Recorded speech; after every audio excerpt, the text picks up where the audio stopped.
Welcome back to Big Country Politics on KTAB. First off, thank you, Dr. Schubert, for taking some time with us. My pleasure. Yeah, good to see you. And you bet. And we did some figurings. 7 years as an official member of Division I. Y'all had the time where y'all were trying to get in, probationary. Yep. Right. Has it been what you thought it would be? Oh man, no, it hasn't. Can I put an exclamation point on Yes. that? No, it hasn't.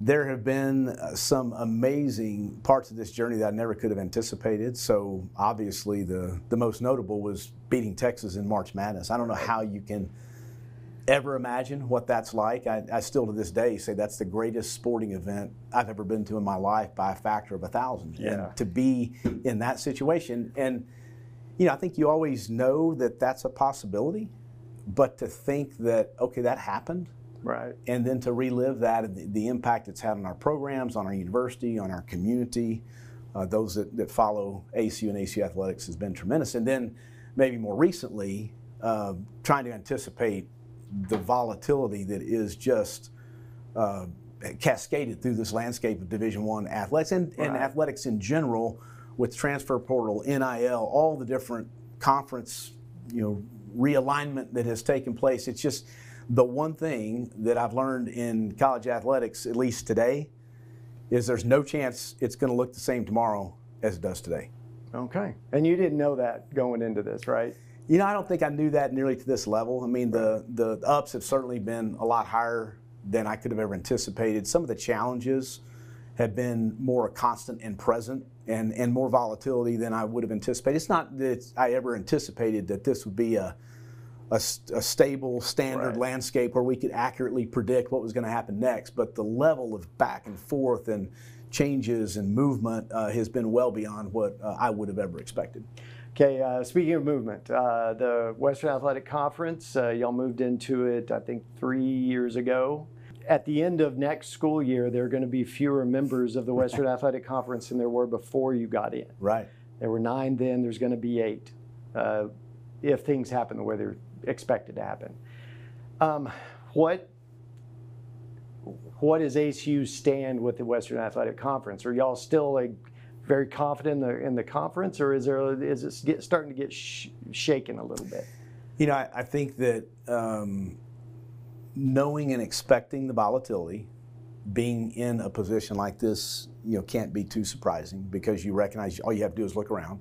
Right. You watch what's happening in conferences all across the country, as we've seen, and so you recognize that doesn't always work around you. Sometimes it's going to work through you, and so that's always a possibility.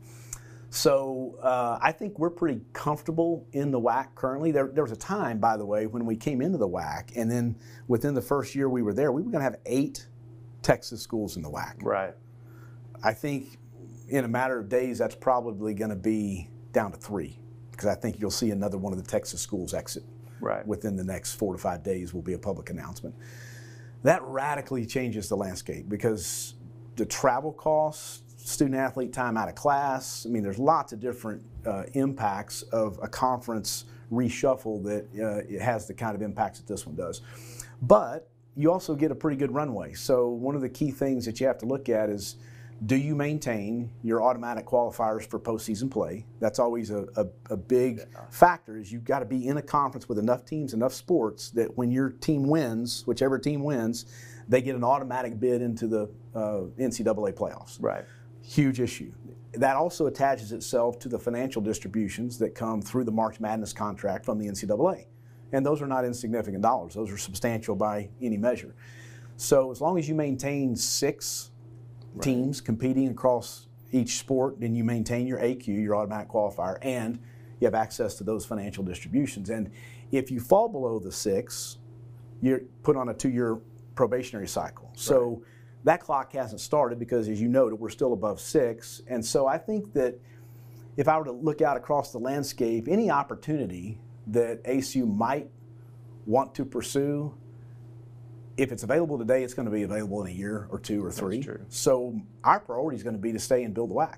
And I think there are a lot of opportunities with additional conference shakeout that might take place over the next several weeks and months for us to be in a position. We've got significant financial resources in the Western Athletic Conference, more so than most any conference at our FCS level.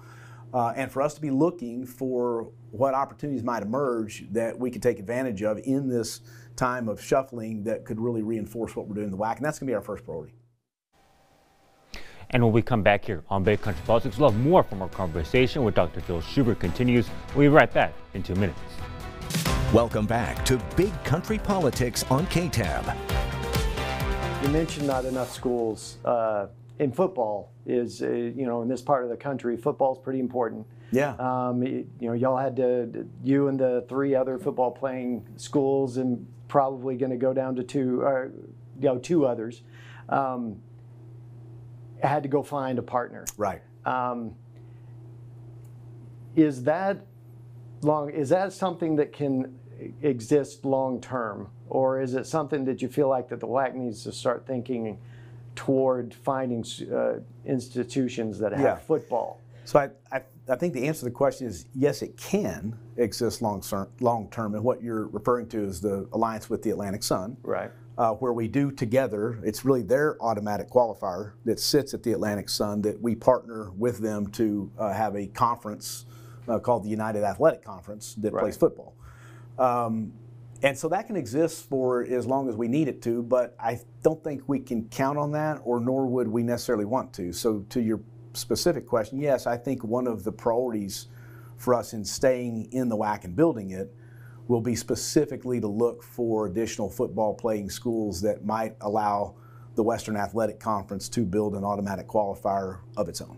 Okay, and have you, I feel like New Mexico State and Grand Canyon leaving, those felt like gut punches.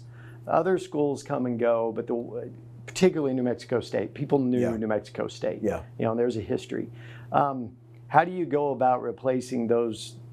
And I feel like those are the 2 schools that everybody's, set up and looked around and was like, wait, what's going on? That got my attention. Sure. How do y'all replace that? Can 2 schools do it? Do you need 4?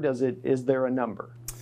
Yeah, I don't know that it's necessarily inherent in a number. I think the overall goal is to create broader conference stability and somewhat of a like-mindedness for how we approach athletics. So Grand Canyon, by any measure, has amazing athletic programs across every area, and they prove it on the field, right? They win. Yeah. If you look under the hood, they're spending about $10 to $12 million more than a school like Abilene Christian every year without football. And that doesn't include scholarships. So if you take scholarships out of the picture and you just look at operating, travel, salaries and benefits, other related costs, it's almost double what we're spending in that. And so that makes it hard to compete, right? If you're looking at, I've always said you can't be funded at the middle or bottom of the conference and expect to compete at the top. Well, Grand Canyon was really pushing the funding of the top of our conference, as well as Cal Baptist. They're right there with them, to a place that was a stressful part for us. It's trying to keep up. And so I would never say that I wanted Grand Canyon to leave the conference. I have great admiration for Brian Mueller, their president, and what all they've done has been amazing. But you also saw them pursuing a trajectory that if you're paying attention, you're thinking at some point, they've got bigger aspirations. And so it wasn't a surprise to me when Grand Canyon Seattle announced, hey, we're going to the West Coast Conference, because they had been building to get to that point. And so I do think you need to value the philosophy of how we approach athletics, and having a conference that's somewhat like-minded, where there aren't major variations in investment that make it difficult to have a competitive landscape, is at least something that's worth noting. Okay, and that's what you're getting at when you're saying that you're trying to find schools that want to approach it very similar to y'all. Not this big disparity. Right, and that would include NIL and some of the newer things on player compensation. So if you're in a conference with a school or schools who have a significant gap between what they're able to do in NIL and player compensation and what we're able to do, clearly that creates a competitive disadvantage. And we always want to win. Right? When we take the field, take the court, we want to win. And so ensuring that we're with some like-minded schools that have a similar philosophical approach to how we go after this is an important thing for the cohesiveness that typically describes a good conference. Okay. all of these Texas schools, and this is things people ask me, and so I'm going to ask you. Yeah. There are all these Texas schools. They're playing FCS football. They're playing Division I basketball, all the other Division I sports, and they're all right here, within reason. You can bus to these places. Yeah. And you were with them once. Why is that not more of an option than it appears to be? What are we missing? Yeah, no, option. There are the schools you're referring to. There are other schools in that conference as well that aren't Texas schools, just like there are other schools in the WAC that aren't Texas schools. Right.